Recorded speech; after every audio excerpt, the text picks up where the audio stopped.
Bonjour, Mr. Bond. Vous êtes venu chercher des logiciels pour optimiser votre PC ou exploiter encore plus ses performances? Je vais vous en montrer avec mon complice Mathis. Ça me plaît bien. C'est parti. Bienvenue à tous dans On n'est pas des Yankees, je suis évidemment en compagnie de mon ami Aurélien. Bonjour à tous. On va parler software. À un moment c'est bon, les claviers, les souris, les cartes graphiques, on met tout ça de côté. Aujourd'hui on se concentre sur Windows et sur les logiciels indispensables à avoir. Et ils sont gratuits en plus. Il y a beaucoup de logiciels payants qui selon moi sont des arnaques. Ils te font payer pour des choses que tu peux avoir gratuitement. Donc on va justement regarder à ces alternatives de logiciels qui vous permettent de faire des choses vraiment sympas, mais gratuitement. Mais pire que des logiciels payants, il y a carrément des virus dans des logiciels gratuits qui sont accessibles trop facilement. Et donc ce qu'on fera, c'est que dans la description, vous avez un lien vers un article dans lequel tous les logiciels dont on va parler seront répertoriés avec un vrai lien de téléchargement. Comme ça, pas d'arnaque, on n'est pas des Yankees. Et aussi au passage, dans la barre de lecture ainsi que dans la description, vous aurez des chapitres pour sauter vers le sujet qui vous intéresse le plus. Commençons tout de suite. Commençons par le premier logiciel qui s'appelle Everything, qui veut dire tout.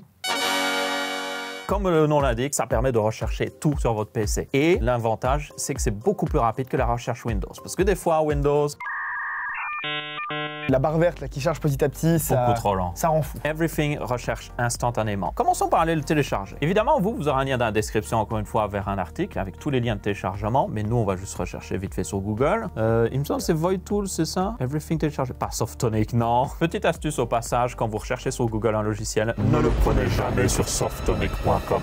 Jamais. Parce qu'ils vous donnent le logiciel, mais ils incluent aussi quelques petites surprises. Préférez évidemment toujours de télécharger le logiciel directement sur le site du développeur, ça évite beaucoup d'ennuis. On va prendre évidemment la version 64 bits, la plupart des PC devraient le prendre. Alors vous avez un endroit où il va stocker les fichiers, vous pouvez le laisser. Et il a aussi un service qui tourne. Ce service est assez important parce que c'est lui qui va indexer les fichiers en arrière-plan pour accélérer la recherche, donc laissez-le. Donc là, il m'affiche tout, comme le nom l'indique. Un joli fond d'écran Apple pour un fan de Windows. Hein. Ouais, t'as vu, c'est sympa, moi j'aime bien. Et vous allez le voir, j'ai mis un fichier quelque part. On va faire un petit benchmark, tu veux? Je t'en prie. On va lancer l'explorateur Windows. Voilà. Dis-moi quel fichier je dois trouver. Recherche le fichier qui s'appelle Canard.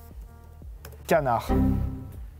En réalité, il n'arrive même pas à le trouver. Est-ce que du coup Everything a plus de chance? On va voir ça. K-N-A-R-D. Canard, il a déjà trouvé, il est là. C'est instantané. Il n'y a même pas de temps d'attente. Directement, vous tapez, le fichier apparaît. C'est incroyable. Je pense que dans Windows, c'est parce qu'on n'a pas cherché au bon endroit, tu vois. Ah, les accès rapides, oui. Mais il faut retourner dans la recherche globale dans tout l'ordinateur. Autant dire, c'est trop compliqué. Qu'est-ce que tu... Nu Non Ferme Revenons à quelque chose d'un peu plus sérieux. Hein? Tapons Canard et regardons si Windows arrive à le trouver dans le truc principal. Il l'a trouvé. Oh, il l'a trouvé. Mais attention, il vérifie. Il est quand même en train de vérifier dans tout le PC. Ouais. C'était facile parce que ce fichier Canard est sur un disque où il n'y a presque rien. Mais il a mis quand même quelques secondes. Comment c'est possible que Windows n'améliore pas leur outil? Je ne comprends pas. Surtout que Everything, il faut le savoir, utilise l'indexation Windows. Il utilise quelque chose qu'il y a déjà dans Windows. Et il le fait beaucoup plus rapidement. Pourquoi est-ce que Windows ne sait pas juste le faire? Je ne sais pas. Arrêtons de rigoler. Parlons peu, parlons bien les amis. On va parler sécurité. Aujourd'hui, il est important de protéger ses mots de passe, ses données personnelles, ses fichiers compromettants comme les photos d'Aurélien en string Tanga que j'ai sur mon PC. Quoi? Tout ça se fait avec des mots de passe sécurisés et bien cachés. Bon, on va juste passer la question de pourquoi tu as ce genre d'image. Elle n'existe pas réellement, hein. Et on va parler, oui, sécurité. Beaucoup de gens mettent le même mot de passe partout. Ça ne va pas. Ça ne va pas. Mais en même temps, avoir plein de mots de passe différents pour chacun de tes logiciels sur chacun de tes appareils, c'est vite compliqué. Et c'est pour ça qu'on a une solution. Moi, j'ai la meilleure solution, c'est Dashlane. Ça fonctionne extrêmement bien, c'est en ligne, vous mettez vos mots de passe une fois, vous avez un mot de passe administrateur pour accéder à tous les autres, et c'est vraiment simple, sécurisé, et peu importe où vous êtes, vous avez tous vos mots de passe. Et du coup, vous pouvez enregistrer un mot de passe pour chacun des sites web. Et Dashlane a des extensions aussi. Il y a des extensions, exactement, ça pré-remplit tes mots de passe et également tes données personnelles, comme tes numéros de carte bancaire, ton adresse. Comme ça, quand tu as des formulaires, ça remplit tout à l'avance. Donc, j'ai juste à hacker Dashlane et puis j'ai ta carte de crédit, tout ça. C'est pour ça que moi, ma solution, c'est d'utiliser un logiciel que vous mettrez sur votre PC qui s'appelle KeePass. Et KeePass, c'est la même chose, sauf que vos mots de passe sont sauvegardés sur votre PC. Ouais, tu veux toujours faire le bon élève, mais du coup, quand t'es pas chez toi, que t'es sur ton téléphone ou que tu vas sur un nouveau PC, bah, tu recommences de zéro, quoi. C'est là que tu te mets trompe parce que je sauvegarde ma base de données de mot de passe sur mon NAS et du coup, je la synchronise sur mon téléphone aussi. En plus de ça, j'ai une tâche de synchronisation qui permet de directement accéder à ce fichier, tu me comprends? Et Et du coup, ça me permet de voir... Aurélien. Oui. Tout le monde doit pouvoir le faire chez soi. C'est simple, c'est simple. On fera une vidéo là-dessus peut-être. Tu feras la vidéo. Alors là, je suis sur le site de KeePass. Bon, j'ai déjà installé sur mon PC, donc je vais juste le lancer, mais vous pouvez le télécharger, c'est ça le site officiel. Donc, on va aller lancer KeePass tout de suite. Alors moi, il n'arrive pas à le trouver parce que la base de données est sur mon NAS. Mon NAS n'est pas ici. On en parlait justement. Oui, mais si je suis pas à la maison, je le mets sur le PC, ok? Ça marche aussi. Donc, voilà à quoi ressemble KeePass. Et je commence juste par créer une nouvelle base de données. On choisit là où elle se sauvegarde. On va lui donner juste n'importe quel nom. On va l'appeler, je sais pas moi, Canard. Et après, on choisit un master mot de passe. Donc, c'est la même chose que sur Dashlane. Vous avez évidemment un mot de passe pour vous connecter sur Dashlane. Tu le retiens, hein? Parce qu'on va en avoir besoin. Tu le remets encore une fois. Il indique d'ailleurs la sécurité de votre mot de passe. Donc là, on a créé notre nouvelle base de données. Sweet. Tu es faible. Tu es faible. Parce que j'ai pas mis de C'est chiffre. pas grave. Ok, là, le nom de la base de données, évidemment, Canard. On va skip, ça c'est pour enregistrer une version papier de votre mot de passe. Donc là, on a juste deux exemples de faux sites web. Vous pourriez avoir une application, je vais faire un clic droit, je vais faire une nouvelle entrée. Mais un truc bien sécurisé, hein. C'est vraiment Oui, important c'est d'avoir un mot de passe hyper sécurisé sur tous ces appareils. Hein. Ah oui, oui, par exemple pour sa chaîne YouTube. Voilà. Voilà, je peux avoir mon adresse mail ici ou mon nom d'utilisateur. Et puis après, je peux générer un nouveau mot de passe. Il m'offre des options, t'as vu? Hop, automatiquement, je génère des... Bon, ça, c'est peut-être un peu grand. Ouf, tu pipettes, 240 bits. 248 de données, voilà. Et maintenant, il est sauvegardé. Si je veux copier le nom d'utilisateur, je double-clique là-dessus. Il est copié dans le presse-papier. Ça revide le presse-papier au bout de quelques secondes. Comme ça, s'il y a un logiciel qui vérifie votre presse-papier, il ne pourra pas l'avoir. Et puis, vous pouvez double-cliquer aussi pour copier le mot de passe et le mettre dans votre logiciel. Très simple. La base de données est sur votre PC. C'est la meilleure sécurité qui existe techniquement. Et ça vous permettra d'avoir un mot de passe différent pour chaque site web que vous utilisez. Je suis Yankee à 100%.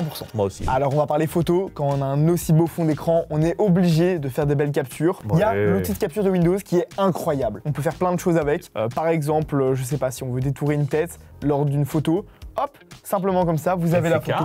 On peut écrire dessus, mettre des traits. On peut faire plein de choses avec simplement l'outil intégré de Windows. Alors qu'est-ce qu'on peut faire avec ces captures? Par exemple, aller les retoucher avec Paint.net. C'est le 4e logiciel qu'on voulait vous montrer. Paint.net est un logiciel d'édition d'images qui est gratuit. Comme son nom l'indique, il est aussi simple que Paint, mais il rajoute un petit peu plus. Par exemple, la gestion des calques et tout ça. Comme sur Photoshop. Voilà, c'est pas du niveau de Photoshop, hein, attention, mais c'est beaucoup plus simple et c'est gratuit. C'est surtout gratuit. Et ça qui est intéressant, c'est qu'on peut aller un peu plus loin dans la retouche de photos. Et on va dire que pour une bonne partie des utilisateurs, on aura toutes les options de base de Photoshop. Donc ça peut vraiment être utile. À la limite, j'ai même envie de dire, commencez par Paint.net. Et si vous voyez que vous êtes limité par certaines options, alors à ce moment-là, achetez Photoshop. On peut par exemple ajouter des calques, comme sur Photoshop, c'est exactement le même fonctionnement. Et après, on peut faire au-dessus du calque absolument ce qu'on veut. Par exemple, il me met du noir. Et si tu caches le calque pour montrer... Si j'enlève le calque, hop, on retrouve la photo qui est en dessous. Voilà. Donc si tu voulais, tu pourrais me rajouter une moustache. Tout à fait. Et si t'es pas satisfait de la moustache, tu peux l'enlever parce que c'est juste un calque. Qui rajouter une bouche? Non. Franchement, c'est très simple et on peut déjà faire la plupart des retouches de base. Ouais. Donc moi, je trouve que ça peut être un très très bon outil. À nouveau, 100% gratuit. Ça rentre parfaitement dans ce qu'on voulait montrer pour cette vidéo. On va juste mettre de côté les fichiers vides. Désolé. J'ai supprimé des fichiers sans faire exprès. C'est le tournage aujourd'hui? Oui, je suis désolé. J'ai pas fait attention. On tourne depuis ce matin? Ben oui, mais il est supprimé. T'as Recuva sur ton PC? C'est quoi ça? Recuva, tu peux récupérer tous tes fichiers si t'es, par exemple, quand t'as des factures importantes, quand t'as des fichiers, des mémoires, des choses comme ça, des vidéos, en tant que youtubeur, des vidéos que t'as passé des journées à tourner, Recuva, même si tu les as delete et supprimé de ta corbeille, tu peux quand même les récupérer. Ça exhume des fichiers, un peu comme si tu les sortais de terre, quoi, tu vois. Alors, ça fonctionne pas à 100%, pas dans tous les cas, ça dépend aussi de ta configuration, si t'es en HDD ou en SSD, mais on va les tester. Recuva, vous aide d'installer tout. Quand on l'installe, on peut aller dans personnaliser et là on a quand même des petites... On vérifie qu'il fait pas des petits trucs cachés quand même, hein, ouais. On ne sait jamais. Hein. Ça a l'air d'aller en vrai. Non, ouais. ça va. Vas-y, installe. Installons-le. Suivant. Ici, on peut sélectionner quel type de fichier on a envie de récupérer. Dans notre cas, on va les mettre tous. Vidéo? Oui. Vidéo? On peut mettre vidéo. Parce que j'ai supprimé sans faire exprès une vidéo après tout. L'emplacement du fichier. Où est-ce qu'on doit le chercher? Est-ce que c'est dans une carte SD amovible? Est-ce que c'est dans mes documents? Est-ce que ça a été supprimé de la corbeille? C'est dans un dossier aussi spécifique. Ça, c'est pratique. Si vous saviez qu'il était dans ce dossier que vous l'avez supprimé, ça permet de réduire le champ. Tout à fait. Mais moi, je vais mettre que je ne suis pas sûr, comme ça, il cherche partout. Voilà. Il nous explique qu'on peut faire une première analyse, ou alors, si ça n'a pas fonctionné, revenir sur le logiciel et activer l'analyse approfondie. On le fait d'abord une fois comme ça pour tester? Oui, regardons. Ok, 40%, 50%. C'est rapide. 4 fichiers trouvés. Oh non! Échec! Purée! Ça n'a pas marché. Ça n'a pas marché. Malheureusement, le problème avec les SSD, c'est qu'ils sauvegardent les fichiers en petits bouts qui répartissent partout sur le SSD. Alors qu'un disque dur, ça tourne, hein, c'est un disque. Et quand il commence à enregistrer un fichier, eh bien, il enregistre tout le bout du fichier derrière. Donc, si tu trouves le début, bien souvent, tu trouves le reste. Aurélien! Oui! L'analyse approfondie. let's go. Ça va fonctionner, j'en suis persuadé. J'aime bien quand ça approfondit en plus. Ok, ça prend beaucoup plus de temps. On est sur la bonne voie. Ça fait beaucoup de fichiers là, Aurélien. Oui. 25 minutes. Bon. Mais moi j'ai un train donc non, je vais pas attendre 60 minutes. Bon là ça va prendre un petit peu de temps et comme j'ai dit j'ai mon train à prendre moi.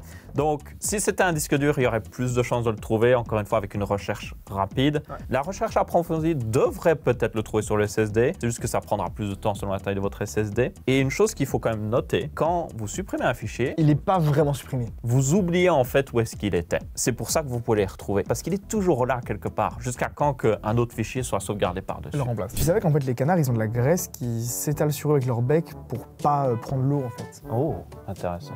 Ah, au fait, on a un 5e logiciel bonus, VLC. VLC c'est juste pour regarder des vidéos quoi, enfin t'as même pas besoin. Non, tu peux faire bien plus. Avec VLC, vous pouvez par exemple enregistrer le contenu d'un CD, d'un DVD. Vous pouvez même lire des flux réseau. Tu peux lire une vidéo YouTube dans VLC si tu veux. Et pourquoi pas direct sur YouTube? Comme ça t'as pas de pub. T'as pas de pub? T'as pas de pub, c'est sur VLC. Là c'est intéressant Aurélien. Et en plus, t'as la meilleure qualité possible. C'est vrai? Enfin pas toujours, mais ça marche bien. Bah allez, montrons ça. Voilà à quoi ressemble VLC par défaut, c'est un lecteur de vidéo. Là je vais montrer justement la fonctionnalité pour regarder du média online. Allons chercher une vidéo, il faut l'URL. On prend quelle vidéo là? Prends pas un short. Non, pas un short, j'aime pas les shorts. Tu vas faire les pantalons? Oui. Par exemple, prenons le dit du Gaijin, une excellente série sur la chaîne XP d'ailleurs, je vous la conseille fortement. J'ai copié l'URL, je vais dans VLC, je vais dans Médias, lire un flux réseau, et là, j'ai juste à mettre l'URL. Une URL qui pointe vers une vidéo, il pourra le lire. What? Non, ça marche. Je l'ai encore fait l'autre jour. Merci Aurélien pour ton conseil bonus. Normalement, ça marche. Bon, je jure que ça marche, normalement. J'ai déjà utilisé pour notamment regarder des lives YouTube parce que l'interface des lives YouTube est... Mais... Bon, on va essayer avec une URL maintenant de chez Vimeo parce que c'est peut-être YouTube qui bloque. Oui, c'est peut-être juste un problème réseau ici parce qu'on ne contrôle pas tout. Hein. Une URL Vimeo, regardons, c'était un flux vidéo. Est-ce que ça marche? Ah! T'as vu? C'est YouTube qui bloque. Et donc on peut regarder du flux vidéo, même du flux réseau, mais pas YouTube. Depuis VLC. Bon, peut-être que YouTube ça marchera. Essayez toujours chez vous, c'est gratuit de toute manière. Gratuit VLC. Il n'y a pas de pub. Est-ce que décharger la RAM c'est une bonne idée ou une mauvaise idée? Que ce soit sur PC ou smartphone, beaucoup de personnes passent leur temps à fermer les applications afin de vider leur RAM. Maintenant, est-ce vraiment une bonne chose? En réalité, retirer les applications qui tournent en arrière-plan peut un peu aider, mais surtout quand vous manquez réellement de RAM. Si vous ne manquez pas de RAM, votre PC est capable de gérer la RAM restante, y compris votre téléphone. Maintenant, nettoyer la RAM a un autre bénéfice. Une application qui tourne en arrière-plan, c'est une application qui tourne et qui prend du processeur. Et votre processeur pourrait être mieux utilisé à, par exemple, faire tourner un jeu, faire tourner une application sur votre smartphone. Donc là, ça peut réellement aider à augmenter les performances et aussi peut-être même rendre votre téléphone un peu plus rapide. Sur PC d'ailleurs, si vous jouez à des jeux vidéo, je recommande vraiment de fermer tous les navigateurs qui prennent souvent beaucoup de ressources en arrière-plan. Pas forcément la RAM, mais surtout le processeur. J'espère que ces conseils vous auront aidé, mais on se retrouve pour un prochain tips. On n'est pas des Yankees, c'est fini. On vous a présenté tous les logiciels qu'on aimait et qu'on utilisait le plus souvent. On espère que ça vous a plu. Peut-être qu'il y en a d'autres qu'on n'a pas cités. Oui, laissez-les dans les commentaires. Vous avez peut-être des recommandations pour un futur épisode 2, justement. Voilà. N'hésitez pas à nous insulter si on a dit n'importe quoi ou si vous avez des meilleurs logiciels que ça. Comme tu dis, on fera peut-être un deuxième épisode. Oui. Dites-nous aussi quel logiciel que vous a présenté dont vous êtes Yankee. Peut-être qu'il y a des trucs, que vous avez des petites astuces à donner en plus. Si cette vidéo vous a plu, n'oubliez pas de lâcher votre meilleur pouce bleu, de vous abonner à la chaîne YouTube RTBFXP et activer la petite cloche. C'est très important. On se retrouve dans tous les cas dès la semaine prochaine, mais ce sera pas moi, ce sera mon ami Gauthier qui fera la vidéo. Tant mieux encore une fois. Vraiment tout, quand ça m'énerve. Mes canards.